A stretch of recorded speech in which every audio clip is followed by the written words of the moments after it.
going on, everybody? Bryan Fonseca here, checking in on behalf of the Action Network. And today we're going to preview two World Championship fights that are going on Thanksgiving weekend. First up, we have for the undisputed super lightweight crown, Chantelle Cameron defends her title against Katie Taylor in a rematch of their bout in May, which Chantelle Cameron won by a majority decision in Ireland, Katie Taylor's backyard. 96-94 on two cards, 95-95 draw on another. Chantelle Cameron was very effective in this fight, using her jab as a rangefinder, but throwing power shots behind that, and was able to remain active, throwing about 30 punches per minute over the course of this bout to defeat Katie Taylor by a majority decision and ultimately win the fight and maintain undisputed championship supremacy.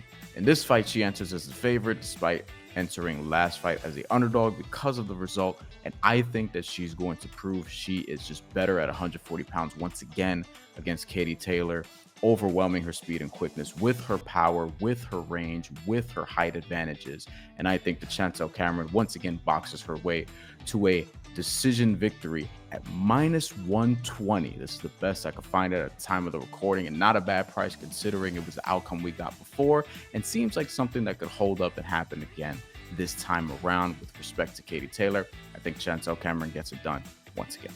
Moving on to our next bout, and it is the Showtime main event. For the interim WBC super middleweight crown, David Benavidez defends his title against fellow undefeated Demetrius Andrade, who has been a champion at 154 and 160 pounds, moving up to 168 to try to become a three-division champion. David Benavidez is the champion and in line to fight Canelo Alvarez next if he wins his bout, so there are major financial implications for David Benavidez, who enters as a 4-1 favorite in this bout.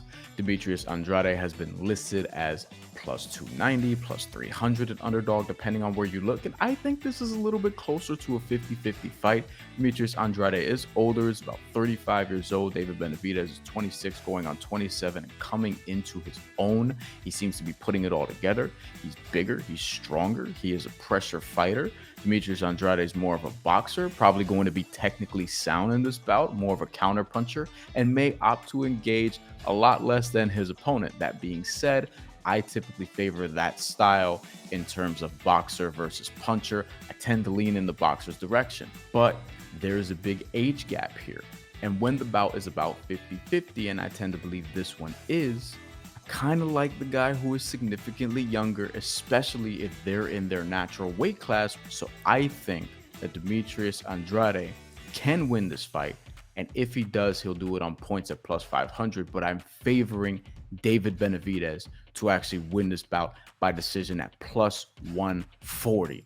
I want to hedge so badly, and I thought about this decision very long, but I couldn't quite get there with Demetrius Andrade because of the inactivity, and he hasn't fought the level of competition that David Benavidez has. And the reason why I picked David Benavidez by decision and not by knockout is because David Benavidez didn't knock out Caleb Plant in March when I thought he would have, and I think Demetrius Andrade is going to be a trickier fighter to find. I think this is going to be a lot closer than people expect, but ultimately I think David Benavidez slips away with the victory and hopefully fights Canelo Alvarez in May if he does win this bout.